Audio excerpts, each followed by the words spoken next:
Ana María Crowe Serrano es una poeta y traductora irlandesa.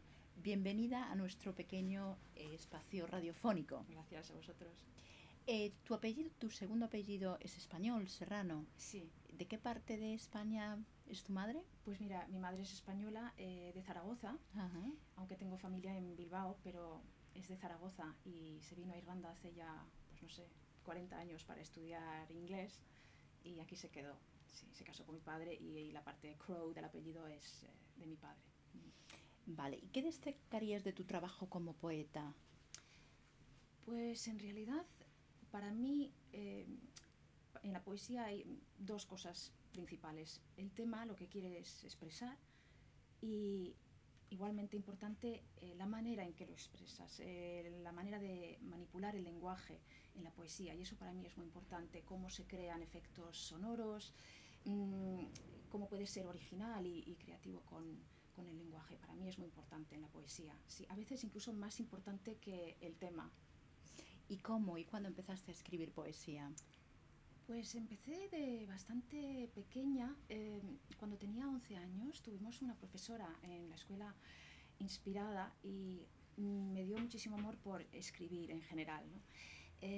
Y luego a partir de entonces en la universidad, porque como estaba estudiando filología hispánica y francesa, estudiaba poesía, me encantaba y pues empecé a escribir poesía, entonces inspirada por los surrealistas, por ejemplo, latinoamericanos y franceses. Entonces allí empecé más en serio, sí, en la universidad.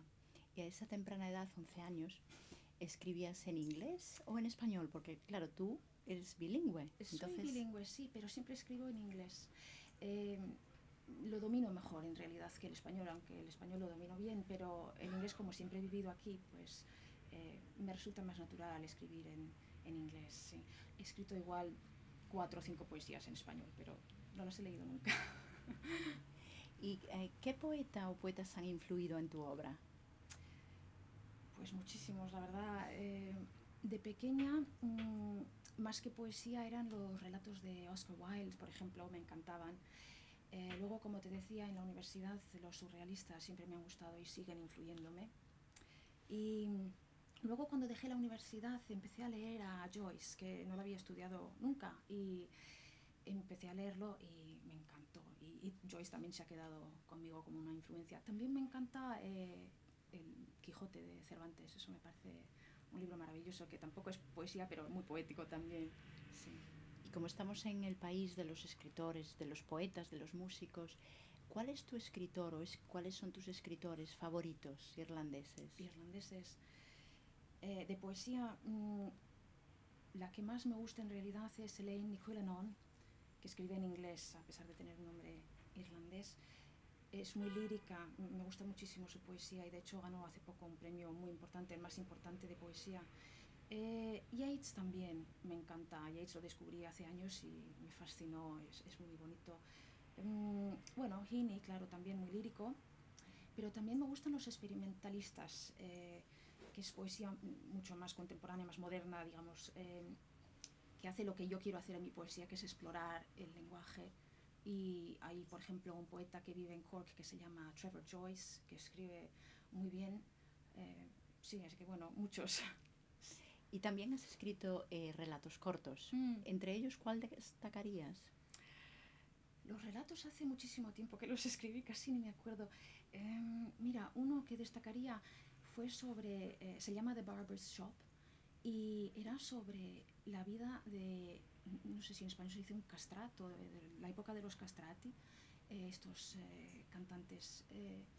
Y es una historia sobre la vida de un niño ficticio, obviamente, porque iban a, bueno, sus padres los daban a la iglesia para que se entrenaran de músicos y a veces no sabían que les habían castrado hasta que ya eran mayores y no habían desarrollado de manera normal. Entonces me fascinó eso, me pareció espectacular y escribí un cuento sobre eso. Ese destacaría. Aparte de ser poeta, también eres traductora. Sí. ¿Qué tipo de traducción haces? Casi siempre es traducción de poesía, del italiano más que nada al inglés, aunque también he traducido del español al inglés, pero más que nada poesía contemporánea italiana de poetas vivientes y siempre puedo comunicar con ellos para hacerle preguntas si tengo alguna duda, que para mí es muy importante poder tener esa colaboración con el poeta. Como sabes, hay muchísimas maneras de interpretar una poesía, aunque sea en tu idioma nativo, a veces ni siquiera la entiendes. Entonces, creo que es importante poder preguntarle al poeta si es posible. Me imagino que los dos roles, los dos papeles están muy relacionados. Sí. De hecho, creo que es casi imprescindible ser poeta para traducir poesía y los poetas suelen preferir que les traduzca un poeta también, porque estás más acostumbrada a las técnicas de la poesía, a las soluciones que se le pueden dar a algún giro difícil del idioma, ¿no? Sí, también tienes quizás el oído más agudo en cuanto a la sonoridad y el ritmo de la poesía, entonces es conveniente ser poeta,